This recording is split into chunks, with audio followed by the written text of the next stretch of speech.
त्वमेव माता च पिता त्वमेव, त्वमेव बन्धु च सखा त्वमेव, त्वमेव विद्या द्रविणं त्वमेव, त्वमेव सर्वं मम देव देवम्। ओम नमः शंभवाय च मयो भवाय च, नमः शंकराय च मयस्कराय च, नमः शिवाय च शिवतराय च। राधे राधे। आइए सुनते हैं शिवपुराण कथासार। कल्याण एवं सुख के मूल स्रोत भगवान सदाशिव को नमस्कार है। कल्याण का विस्तार करने वाले तथा सुख का विस्तार करने वाले भगवान शिव को नमस्कार है। मंगल स्वरूप और मंगलमयता की सीमा भगवान शिव को नमस्कार है। पुराणों में शिव महापुराण का अत्यंत महिमामय स्थान है। पुराणों की परिगणना में बेतुल्य, पवित्र और सभी लक्षणों से युक्त यह चौथा महापुराण है।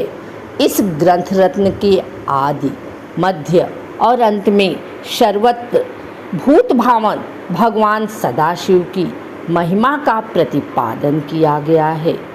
इस पुराण में परम ब्रह्मा परमात्मा की सदाशिव रूप में उपासना का वर्णन है। भगवान सदाशिव की लीलाएं अनंत हैं।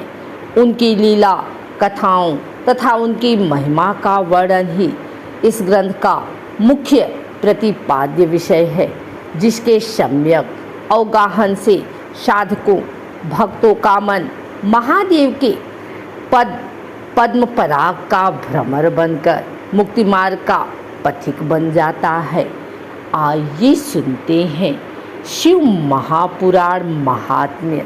अध्याय 1। एक बार श्री सौनकाजी ने महाज्ञानी सूत जी से निवेदन किया, हे सूत जी, सदाचार, भगवत भक्ति और विवेक की बुद्धि कैसे होती है तथा साधु पुरुष किस प्रकार अपने काम, क्रोध, लोभ आदि मानसिक विकारों का निवारण करते हैं।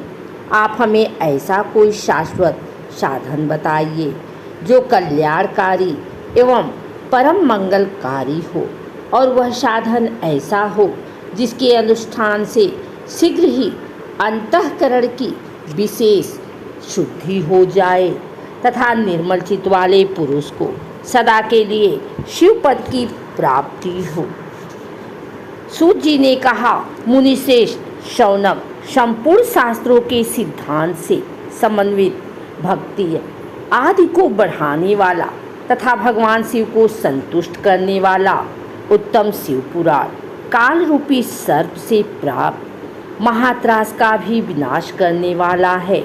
हे मुने, पूर्व काल में शिव जी ने इसे कहा था।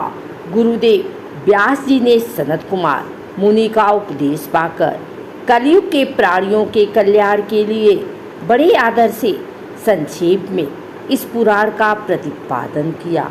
इसे भगवान शिव का वाद्यमय स्वरूप समझना चाहिए तथा सब प्रकार से इसका सेवन करना चाहिए। इसके पठन पाठन और श्रवण से शिव भक्ति पाकर मनुष्य शीघ्र ही शिव पद को प्राप्त कर लेता है। इस शिव पुराण को सुनने से मनुष्य सब पापों से मुक्त हो जाता है तथा बड़े बड़े उत्कृष्ट भोगों का भोग करके अंत में शिवलोक को प्राप्त कर लेता है। शिव पुराण का श्रवण और भगवान शंकर के नाम का संकीर्तन दोनों ही मनुष्यों को कल्प वृक्ष के समान सम्यक फल देने वाले हैं, इसमें संदेह नहीं है।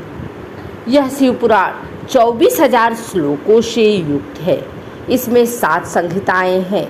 मनुष्य को चाहिए कि वह भक्ति, ज्ञान और वैराग्य से भली भांति संपन्न हो, बड़े आदर से इसका श्रवण करे। जिस घर में इस शिव पुराण की कथा होती है वह घर तीर्थ रूप ही है। उसमें निवास करने वालों के पाप यह नष्ट कर देता है। सूत जी शिव पुराण की महिमा का वर्णन करते हुए पुराने इतिहास का उदाहरण प्रस्तुत करते हैं।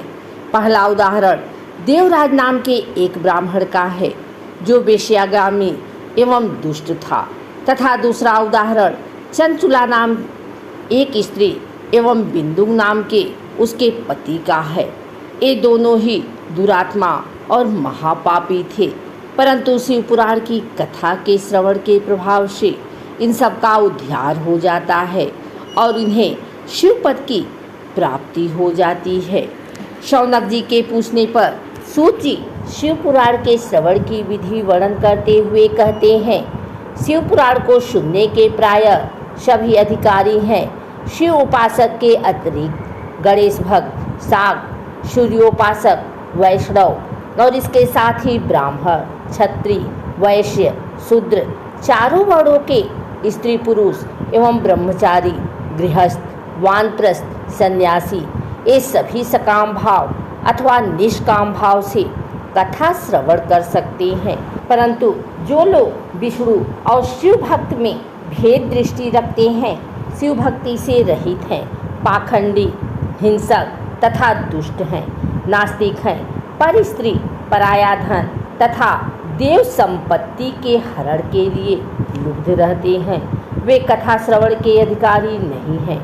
श्रोता को चाहिए कि वह ब्रह्मचर्य का पालन करे, पृथ्वी पर सोए, सत्य बोले, जितेंद्रिय रहे तथा कथा की समाप्ति तक पत्तल पर भोजन करे तथा लोभ एवं हिंसा आदि से रहित हो और काम, क्रोध, लोभ, मोह, मद, मात्सर्य, ईर्ष्या, राग, द्वेष, पाखंड एवं अहंकार को भी छोड़ दे। श्रोता को सदा विनयशील, सरलचित, पवित्र, दयालु, कम बोलने वाला तथा उदार मन वाला होना चाहिए। कथावाचक के लिए संयमी, शास्त्रज्ञ, शिव आराधना में तत्पर, दयालु, निर्लोभी, दक्ष, धैर्यशाली तथा वक्तृत्व शक्ति से संपन्न होना उत्तम माना गया है। व्यास के आसन पर बैठा हुआ कथावाचक ब्राह्मण जब तक कथा समाप्त न हो जाए तब तक किसी को प्रणाम न करे। इस तरह विधि विधान का पालन करने पर श्री संपन्न शिव पुराण संपूर्ण फल को देने वाला तथा भोग एवं मोक्ष का दाता होता है। हे मुने, मैंने आपको शिव पुराण का यह महात्म्य जो संपूर्ण अभिष्टों को देने वाला है बता दिया। जो सदा भगवान विश्वनाथ का ध्यान करते हैं, जिनकी वाणी शिव के गुणों की स्तुति करती है और जिनके दोनों कान उनकी कथा सुनते हैं, इस जीव जगत में उन्हीं का जन्म लेना सफल है। वे निश्चय ही संसार सागर से पार हो जाते हैं।